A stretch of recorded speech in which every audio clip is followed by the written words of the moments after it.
Does your child love to read? When asked how many want to read something for pleasure outside of school, 100% of kindergartners will say yes. But by the time they graduate from high school, just 19%. So what happened? And what can you do about it? You can post below what ideas of what you think happened of why there's such a drop. And the biggest drop you're going to notice is in between kindergarten and fourth grade. And what happens there is actually kids learn how to read. So then what do? You actually stop reading to them. So your biggest reason or solution, I guess, to keep your kids reading for a lifetime is to keep reading to them.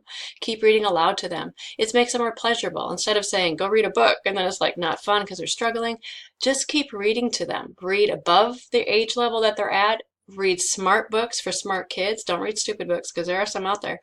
And just enjoy reading with your children. When your kids are older, you're going to read through novels, and you can do it while they're doing the dishes. You can do it while they're dusting.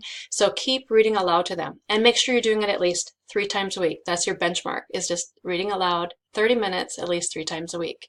And if you have babies, read to them. 85% of the brain is being developed in their first 5 years, so it is very important, especially when they're very young, to read to them. It's developing they're actually developing their brain, and making the brain connections, and it's developing their language. And so make sure you read fiction to your kids. They're great discussion starters, being able to share your values in a non-preachy way, and just to be able to open up discussions. Aesop, if you haven't read those lately, or some of our classic stories, excellent. And so I'd recommend anything out of that illustrated stories series from Usborne. They're excellent. Also, if you're looking for, in particular, picture books or fiction books, we also have that Kane Miller line of books, and I can answer any questions you have out any of the series there. They're very intriguing, and they also cover a lot of topics there that touch the heart. It's also very important, though, to read nonfiction. Usborne books are books that you read to learn. You read nonfiction because it better prepares your children for later schooling. They're going to encounter nonfiction in school, so you need to have their vocabulary built up, and they just need to be able to learn more about their world. So it is very important to read the nonfiction when they're young. They'll be better prepared and have that vocabulary than when they are getting to school. And then it's important, even when they're older, to do that because it's helping them with their schooling. And boys in particular prefer reading nonfiction such as history and adventure books. So make a note of that. Sometimes as moms, we want to have these touchy-feely stories, but honestly, the boys just want to read about the war stories, and they want to read history, they want to read science, things that you may have no interest, but feed their interest and find things that they want to read, and they'll keep reading for a lifetime. Usborne Books, just the founder of Usborne Publishing, his strategy is just to do it better. Because you're going to find all kinds of books out there. You're going to find them in the grocery store. You're going to find them at Target.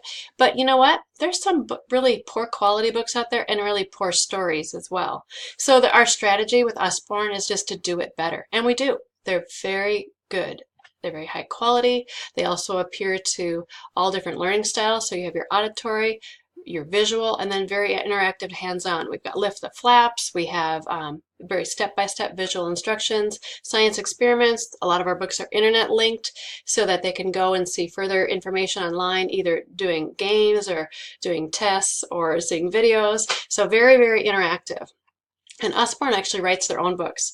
And what makes a difference there is that instead of having, for example, like the math dictionary where a math professor wrote it, no one can understand it, they write it. And so they consult the expert, but then they write it down to a level that everyone can understand. So even children can understand very complex subjects of science, history, and math, because we write our own books, and we write it at a level starting at the very bottom, but not talking down. They're very intelligent, so very smart, because you do need to read smart books for smart kids.